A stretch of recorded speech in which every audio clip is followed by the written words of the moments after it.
Welcome to The Explainer. Today we're unpacking an absolute thriller of a match, Game 102 of the 2026 FIFA World Cup Semi-Finals. If you caught this clash between England and Argentina, you already know it was a total roller coaster that pushed deep into stoppage time. But we aren't just here to read you the box score. No, we're here to break down exactly why and how Argentina orchestrated such a devastating late-game surge to totally flip the script and secure their spot in the final. So get comfortable, because we're going to pull apart the tactics, the massive momentum shifts, and the sheer willpower that defined this classic encounter. Okay, let's dive into this. Listen to this quote straight from the match commentary, because it perfectly captures the defining theme of our breakdown today. Argentina have got the wind in their backs, and they've got energy in their legs. You know, this wasn't just some lucky bounce of the ball. This was a physical and psychological tidal wave that basically crashed over England in the dying moments of the match.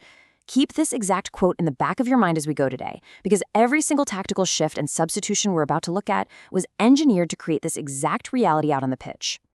Now, to really grasp the intensity of this late game, we first have to understand the massive historic stakes weighing on both of these squads. On one side, you've got England, absolutely desperate to reach their first ever World Cup final outside of their home country. And on the flip side, Argentina is carrying the incredibly heavy crown of defending champions, striving to become only the third nation in history to win back-to-back World Cups.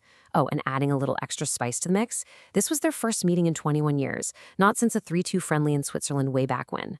The pressure was literally off the charts, setting the stage for a match that was bristling and totally on the edge. Here is our quick roadmap for the match. We'll cover Anthony Gordon's early strike in the first half, Enzo Fernandez's stunning equalizer in the second, and finally, Lautaro Martinez's late-game winner. Part 1. The setback. England takes control.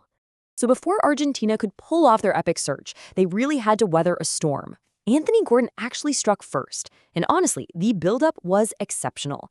It started with a lovely ball from Harry Kane to Morgan Rogers. Then, Declan Rice plays a great first-time ball out wide. But what's absolutely crucial here is how Gordon exploited the space.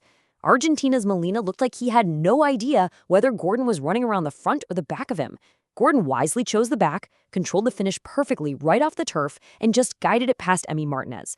So at this point, England is leading the semifinal, and Argentina is firmly on their back foot. And making matters even worse for Argentina was the guy between the sticks for England, Jordan Pickford. I mean, he was an absolute wall early on. Julian Alvarez managed to sneak in by the near post from a terrible angle, yet Pickford makes a great save. Enzo Fernandez tests him from distance, and Pickford calmly handles it. It felt like every single time Argentina tried to claw their way back into the game, Pickford was right there, continually frustrating their attack. If you're an England player, this is exactly what you want, right? Forcing your opponent into difficult shots that your keeper just easily neutralizes. Part 2. Building the surge momentum shifts. Now, what's really interesting about this slide is how clearly the anatomy of a momentum shift unfolds. The real catalyst for the surge wasn't some lucky break. It was a highly tactical injection of fresh legs. Managerial changes brought in Nico Gonzalez, who immediately made an impact by winning these crucial defensive and offensive headers.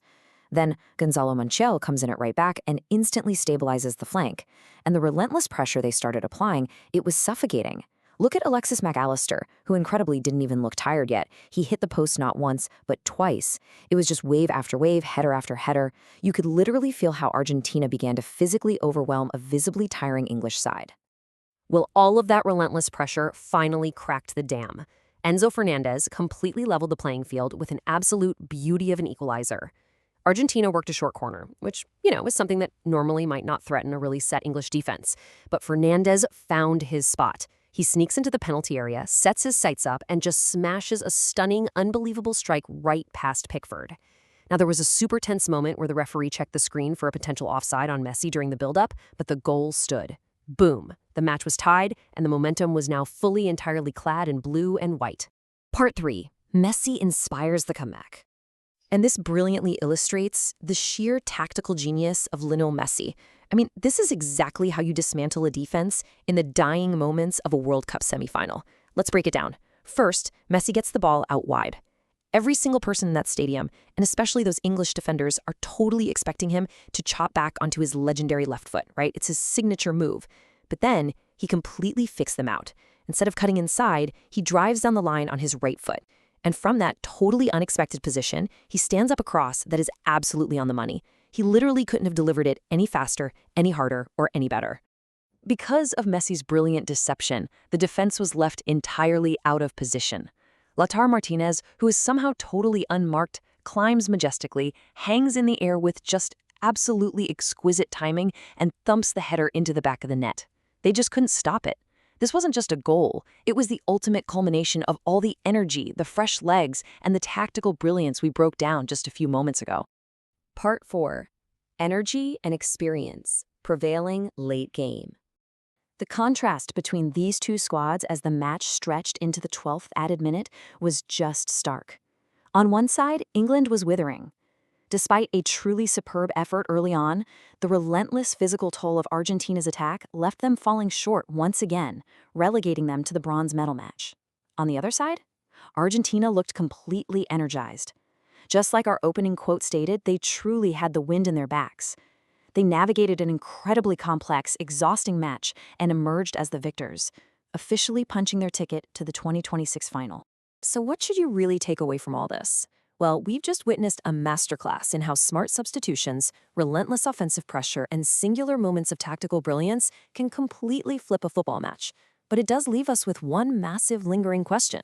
With their momentum now absolutely peaking and Messi orchestrating at this elite level, can Spain possibly halt Argentina's quest for back-to-back titles this Sunday in New York and New Jersey? It is going to be the ultimate showdown, and based on the massive late-game surge we just analyzed, Spain is for sure going to have their hands full. Thanks so much for joining me on this explainer, and enjoy the final.